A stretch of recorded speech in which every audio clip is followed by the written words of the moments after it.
Well, guys, we're gathered here today to talk about a serious topic in the world of the Carolina Panthers. Hi, this is Mike Kaye, Panthers beat reporter. I'm here with Alex Zietlow, fellow Panthers beat reporter. On a somber note, we're here to talk about a plague of sorts. An endemic, some might say an epidemic. That has hit the Panthers roster for weeks on end. Mm-hmm. Alex, for the third time this year, the Panthers have cut a guy who led the team in sacks. It's just so devastating, man. I just devastating. And as you all know, this Processing Blue podcast acknowledges the somber notes that are hit, as well as the highs, which we'll get to later. Alex and I have a pretty stacked show for you, but Charles Harris was cut yesterday to make room for 45th, it feels like, defensive back.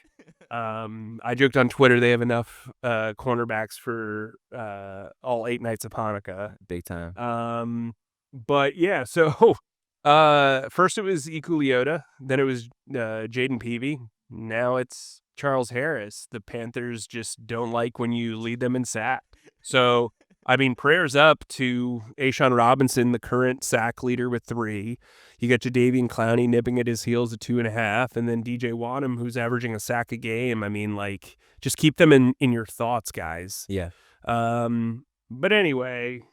Wait, but Mike, I think this might be helpful to explain why the Panthers actually cut Charles Harris. So could you shed some light on that? We joke, but there was rationale. Yeah, there was rationale. Charles Harris was a nice rotational pass rusher. He didn't play special teams. So when you have one role and you're kind of one note, when all these guys are coming back, DJ Wadham's playing heavy snaps. Jadeveon Clowney was kept over the trade deadline, and he is playing very well. Cam Gill is a guy who is a standout on special teams and is actually playing a lot on defense. DJ Johnson, who's dealing with a concussion, is probably going to be back soon. Amari Barno, one of the big news stories of last week, he had his 21-day practice window activated. They had Kenny Dyson up from the practice squad, the vacuum. He's the 3rd player in the history of Bryant University, which is somewhere in the New England area, to play in the NFL. Oh, that's wonderful. Yeah, just a touching story. And Thomas Incoom's a special teams guy that they really seem to dig. I think Charles Harris is getting waived at the right time for him. The Philadelphia Eagles have just suffered back-to-back injuries. They played the Panthers in a couple of weeks, so there's some logic in potentially claiming him off waivers. That might have happened by the time you were listening to this show. If so, just know that we are recording this on a Tuesday. Before the waiver wire closes, so that could potentially be news. But anyway, let's get uppity now. Let's Yeah. Hey, how about this, Mike? Let's get fired up and talk about another loss. The Panthers lost to the Chiefs this past week, which did kind of feel more like a win than a loss in many ways. Let's just recap it real quick. The Chiefs scored in their first 5 drives. Panthers moved the ball well all game, but early on settled for field goals instead of punching in touchdowns. Then comes late in the 4th quarter. The Panthers are down 11 with about 5 minutes to go. They come back all the way. The defense forces back-to-back punts. Eddie Pinheiro kicks in a field goal. On that second punt, that final Panthers possession, they drive all the way down the field. Chuba Hubbard punches it in for the touchdown, and then the next play, which wasn't exactly the next play because there was, on the first 2-point conversion try, Bryce Young threw up a deep, like a jump ball to David Moore. That ends up being a pass interference call. They end up getting the ball at the 1. And then Dave Canales does what he should have done all along, give the ball to Chuba Hubbard, run right behind Robert Hunt. Touchdown, game tied at 27. Then there was a little too much time on the clock. Pat Mahomes does what Pat Mahomes does, gets the Chiefs in field goal range. They knock it in with time expiring. The final score, 30-27. Mike, I have one bit of analysis after this, but I want to get your thoughts first. What are your first thoughts after this game? Well, not first thoughts. We've had a couple days to digest this. But what are your thoughts after this game? Bryce Young's pocket awareness and confidence are light years ahead of where they were in week 1 and week 2, even in Denver too. And I watched this game with a 1-year-old baby who was yelling, "Bo, the entire time. So he knows. I mean, game recognizes game, Zach. What do you got for me, Alex? Why'd you point at Zach right there? Because game recognizes game. Oh, okay. Facts. Yeah, no, I agree with that. Okay, this is the one thing that I wanted to say real quick. I looked this up right before doing this podcast because I wanted to see how the confidence of a close loss to the Chiefs impacts a team going forward, because that's all we talked about on Monday was how there are no moral victories in the NFL, but here are all the ways the Panthers progressed. So I wanted to see like if a close loss to the Chiefs actually does imbue some confidence. I got there to mixed results. Okay, so the Chiefs beat the Ravens by 1 score. The Ravens were already going to be good. The Ravens started out 0-1, and now they're 8-4, one of the best teams in the league. Then came the Bengals. The Bengals lost by 1 point, I believe, and they started out 0-2, and now they're 4-7, so that one doesn't really count. However, the next couple matchups kind of show a trend.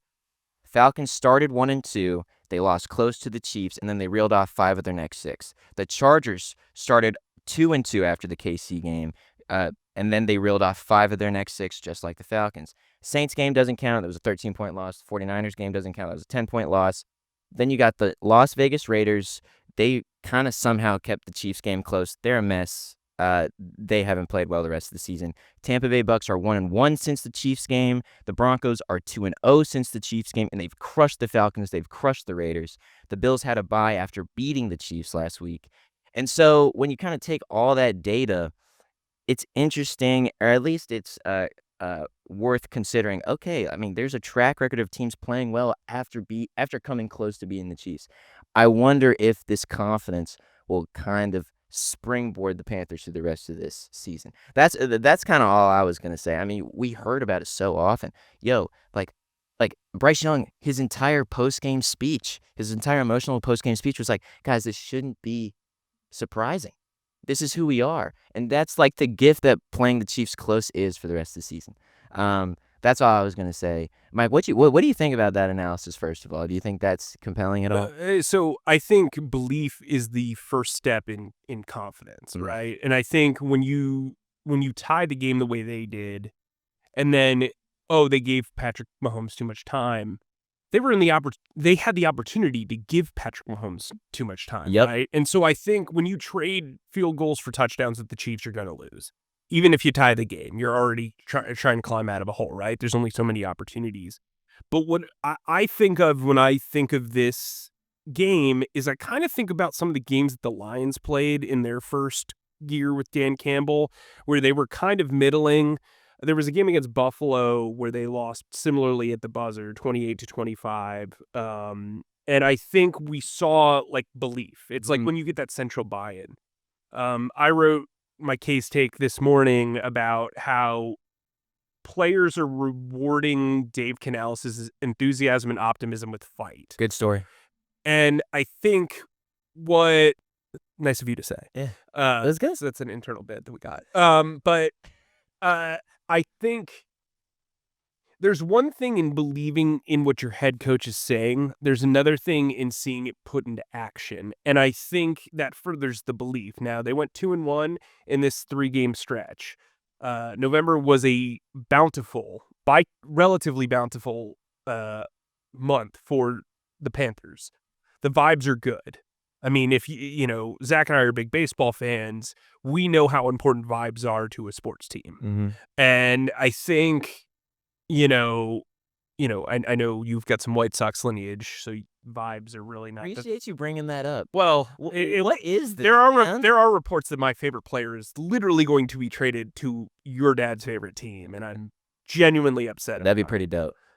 Wait, who is it? Is it Bone? Yeah. Oh my, dude, you're gonna be in shambles. Yeah, it's gonna be rough.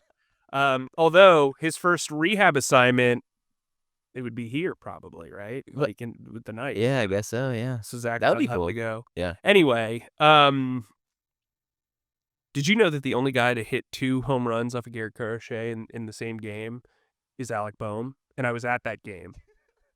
But anyway, let's not get too sidetracked. But trade him and Justin Crawford. Hey, whatever. Anyway, that's for another process. That's more of processing red. But what I would say is this: I have been very critical of Dave Canales. I've also been slow to be receptive to his approach, mainly because I have covered coaches very similar to his approach in Nick Sirianni and Gus Bradley to mixed results. I get it now. I kind of get it now.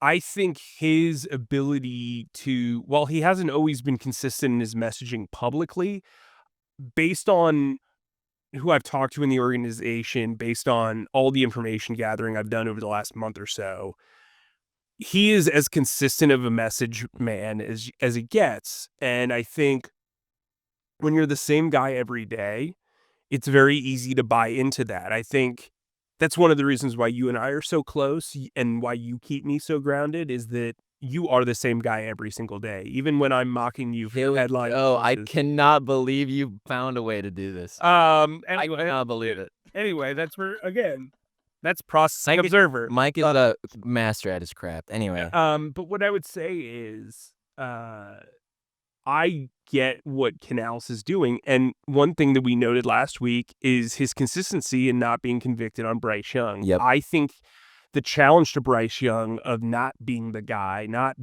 having to earn it, has really helped him. But he's also been able to process behind not only the line of scrimmage, but behind the scenes. And I think that that's been evident. His ability to play against the blitz has been extremely improved. I think, sorry, I had a bit of a computer issue there.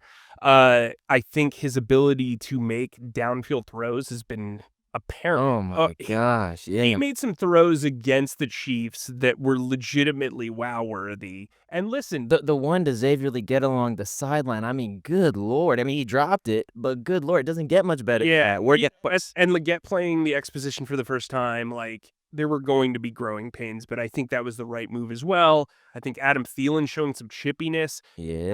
I've got a theory, okay? Hit me. Since the Denver game, when J.C. Horn kind of went at it with Sean Payton and was like, we're not going to take this crap sort of stuff, that's when the pendulum kind of swung. I think other people saw that, like, no, we're not going to go silent into the night. Like, this is a team that feels like they can compete, even when they're not competing. And I think you've seen kind of a bravado switch, like against New Orleans, beating the division foe, then going and beating the Giants in a big game for the league and for the Panthers and their legacy, their new home field advantage of Munich. Shout outs to FC Bayern. You said that with a country accent. I did. I'm trying to. They're actually playing right now at 2:00, and I'm upset that you are not gonna go and watch that. Oh yeah, I am. Oh, here, Paramount Plus, babe. You're really doing that? Okay, good for. We're trying to get those sponsorship deals. Anyway, but Zach said yes. But what I would say is, I think you're seeing a fight from this team. In that, one, they feel comfortable with the backing of their head coach despite their record. They feel comfortable with the quarterback play. By the way, when the quarterbacks have played well, they have won. Yep. That is like it. When the defense has held a team to below 23 points or 22 points or less, they've won. And I think they have a blueprint. Outside of the Chiefs game, obviously. Well, no, the Chiefs scored 30. Oh, yes. Sorry, Yeah, my bad. Yeah. No, I know that was confusing the way I worded it. The point is, Alex, I think that this team has a recipe for success. It's ride the Chuba train. It's allow Bryce to have time in the pocket, which the offensive line has done a really good job. I was on Pro Football Focus earlier today. They have 5 guys who are ranked in the top 20 in pass pro, and then they have 3 guys who are in the top 20 at their positions in run blocking. That's remarkable. That is really good. And you know what's interesting? The 5 guys that are in the pass pro are not the 3 guys in the run blocking. So you're getting contributions from guys in different areas. Not everybody's going to be good at both. That's very clear. Not everybody's Lane Johnson. That's just not a thing, right? Not everybody's Trent Williams. But I think what you have here is an offensive line that is delivering. We also saw the pass rush kind of come alive in this past game. DJ Wadham is a game wrecker. I'm sorry. Like, DJ's a beast, yo. He's in 2 games. He's blown away my expectations for a 17-game season. Like he has played so very well, and you see the difference. And it's allowing Jadeveon Clowney to operate. Yep. I know we're kind of this is a longer segment, but like there's a recipe to win here. And I think we're gonna have a segment coming up where we pick the remaining 6 games. I feel pretty confident that this team can compete with everybody but Philly. I mean, in this stretch of games, I mean, Yeah, of course, yeah. like they can keep it competitive, and so like I think Saquon Barkley is going to run for like 200 yards, against this team, and it's going to be a blowout. But that said, 2 matchups against Tampa, 1 matchup against Atlanta. The Dallas Cowboys and Jonathan Mingo look awful despite their win against Washington because Cliff Kingsbury apparently turns into a pumpkin in mid-November. The vibes are good, and I think they're tangible. Before we get to the predicting the final 6 games, because that's a segment that I'm looking forward to, let's just spend maybe 2 minutes on Bryce Young and how he played this past week, and I ultimately want to answer the question or come away with some sort of answer of, will he be the quarterback in 2025? Okay, hit me with it. I feel like I've been pretty consistent in saying that Bryce would not be the starter in 2025 on this podcast and in my writings and what have you. And I'm just going to say it right now, this is the first week where I'm seriously contemplating that the possibility that he will be the quarterback in 2025. The locker room loves him. To use the words of Dave Canales, he's making a statement to all of us. Among them, he's making a statement to Dave. Dave came in his Sunday press conference and was like, yeah, Bryce is going to be the starter. When have we heard that all year this year? We haven't. Bryce is talking to the team in the postgame locker room, like I mentioned earlier. I wrote earlier that he needed 5 wins and to look dangerous out there. And he's doing the latter, and he needs to find 3 more wins in these final through the rest of the season. And I think he has the opportunity to do that. Final point. During the Chiefs game, I was thinking about the Christmas Eve game in the Packers. I was like, okay, this is similar. It's similar times of year, sorta.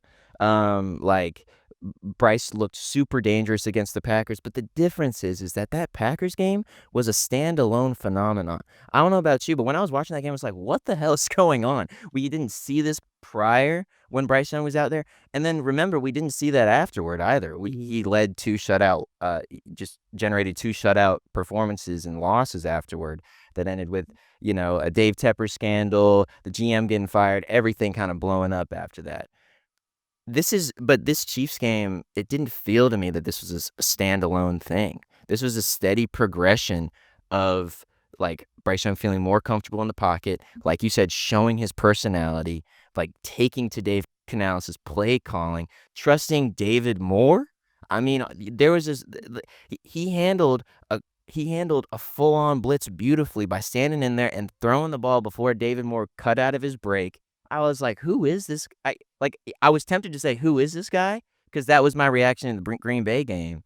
But I was like, okay, I've seen that before, at least in spurts, and he kind of put all 4 quarters together for the first time against the Chiefs. So I'm pretty close to thinking that he could be the guy in 2025. Now he has to put performances sort of like this throughout the rest of the season, but I'm closer than I ever have been before, and I was just not expecting to think that. I was thinking, dude, you got to move on from him. He is something's wrong. Something didn't work in Carolina. He is super easy to root for. I've said this several times. He is a great person. He's wonderful to talk to in the media. Comes from a great family. All these things, but I just didn't think it was going to work. Now I think it might. Mike, do you think that's fair, or am I jumping the gun a little bit? Well, first I want to address a couple of things. One, you and I try to always address when we're wrong or our previous takes because we want to be held accountable. Yes. And I think that's something Dave Canales is kind of dealing with, right? He said for weeks that Andy Dalton was their best chance to win. Yep. I don't know that he believes that anymore. And it's because you challenged a competitor. Listen, you can be a competitor and not be an athlete. You and I are competitors in a lot of different ways. We like to compete. I am an athlete, though, but that's a different story. Okay. And see me on the basketball court, bro. Well, wait until my ankle gets better. Yeah, I was gonna say, how's your ankle? We also know about my arm tripping over A quarter. Yeah. Oh, sure. Garden Thing that got viral. Anyway, go on. Anyway, but I think like the best thing you can do for a competitor is tell them no.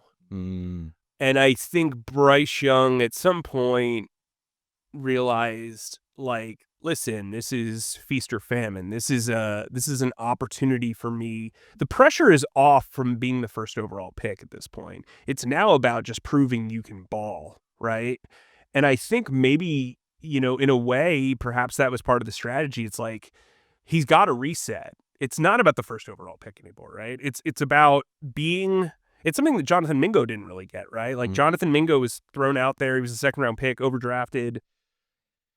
He was terrible. By the way, in 3 games with the Cowboys, he has 1 catch for 8 yards. Yeah, but you're putting bulletin board material from Mingo, bro, in a couple weeks. Well, hey, before we get into that thing, and I know Zach's getting nervous about how much time we've got. I'm having so much fun this podcast. Yeah, this is good. I like when we're in the same room. Yep. But like what I would say is being told no. And look, you can say that adversity was his freshman year when he was a backup to Mac Jones. Guess what? The only freshman to really start like right away and actually have a lot of success at Alabama was Jalen Hurts in like the history of Nick Saban. So like, I don't think that that's true adversity. But what I would say is he's not told no a lot. And I think in college, for instance, I was really successful in my broadcasting program. And I came into my first job in television very cocky and thought I knew everything. And I was immediately humbled and then had to show my work ethic because I realized I wasn't as talented as people who had been in the business for a really long time. And so that kind of, and also based on my parents and everything, I really leaned on my work ethic. I was the guy that would do everything. I would edit videos. I would write scripts. I would go get coffee. I would make French fries if you wanted me to. I cut, I chopped, I diced. It's like a really dated reference. Sorry. It's okay. I still laughed. I did call Kenny Dyson the vacuum earlier though, so I'd like to. And listen, the cockiness is still there, right? As Zach knows, but I think the perspective of wanting to prove that it's not arrogance is something that's really important. And Bryce has never been arrogant, but I think proving his skill was what was important for him in the saying no. Yep.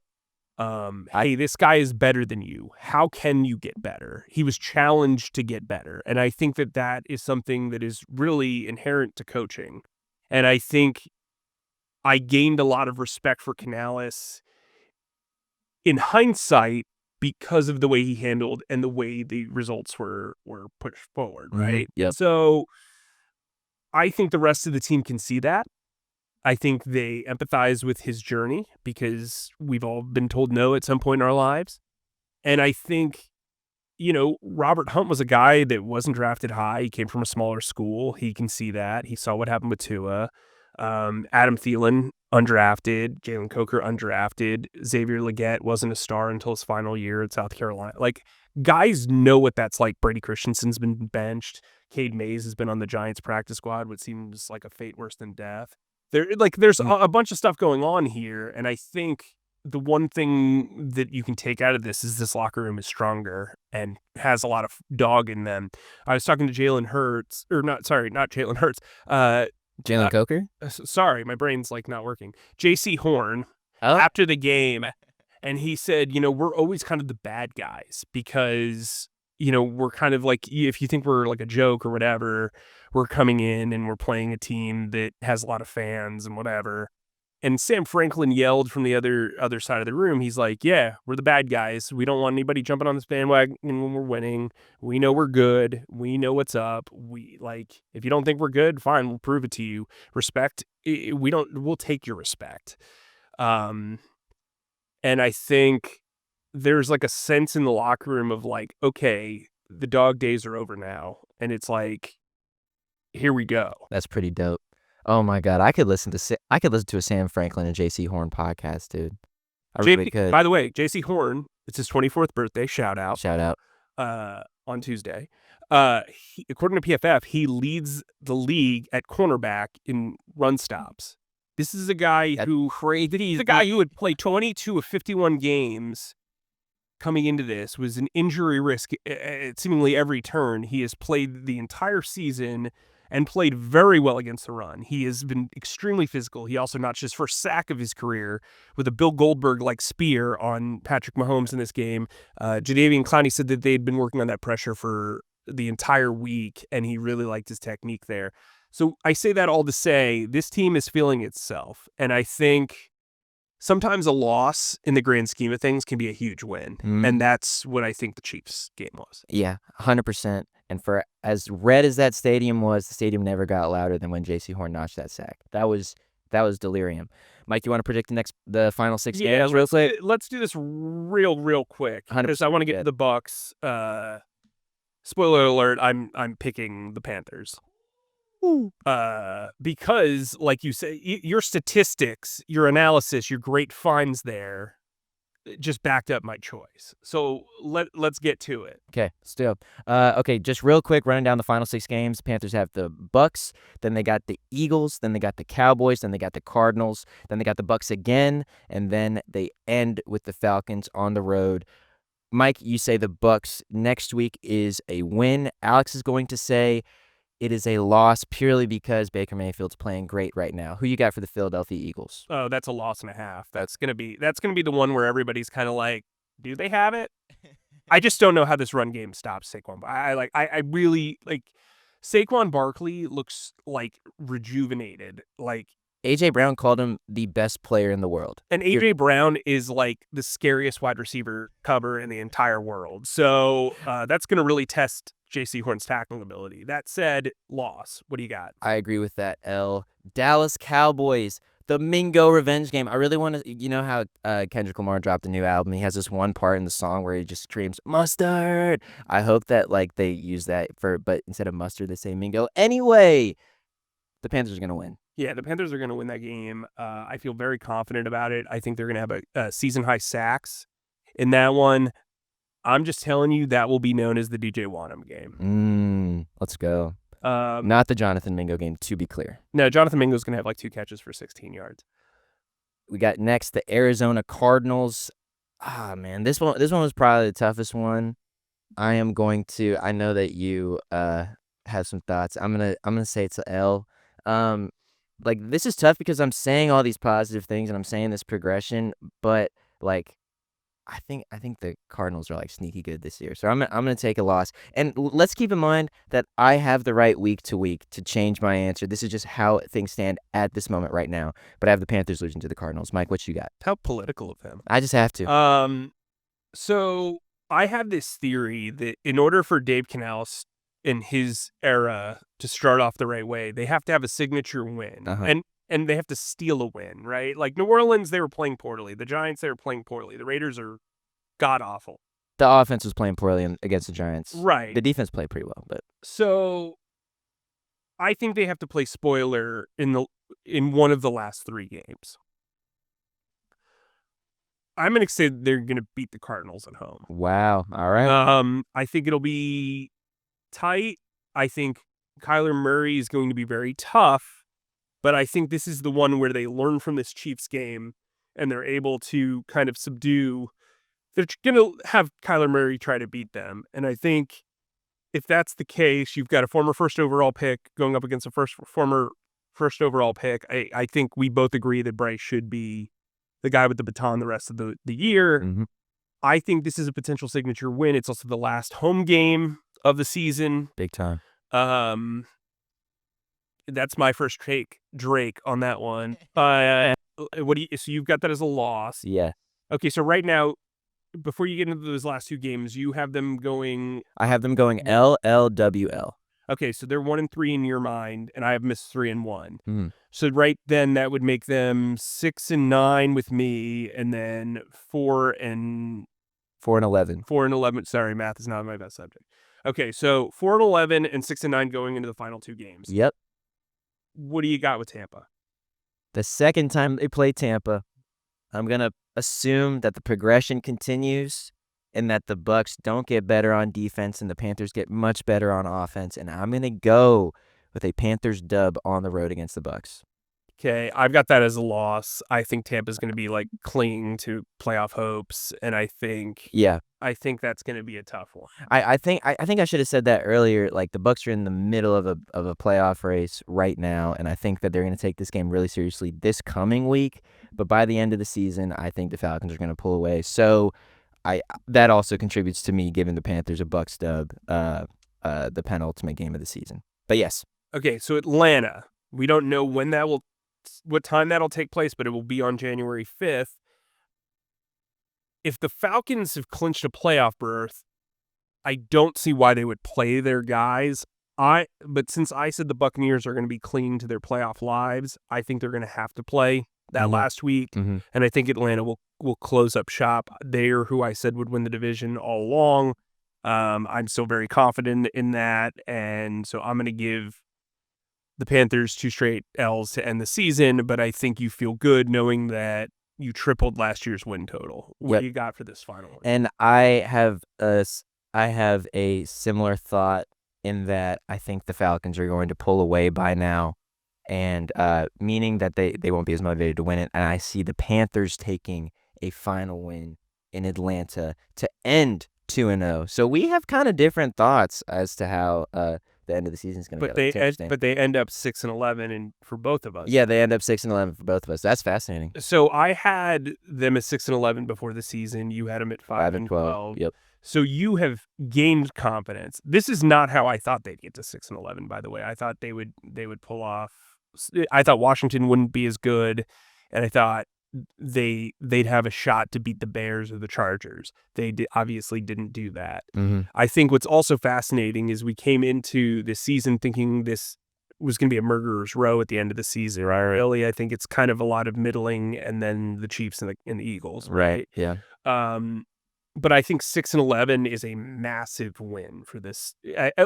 Oh yeah. If they finish 6-11, it's an I even think 5-12 is a pretty good look. You've upped your game by 3 wins, especially if they can turn around the offense and get the offensive numbers up.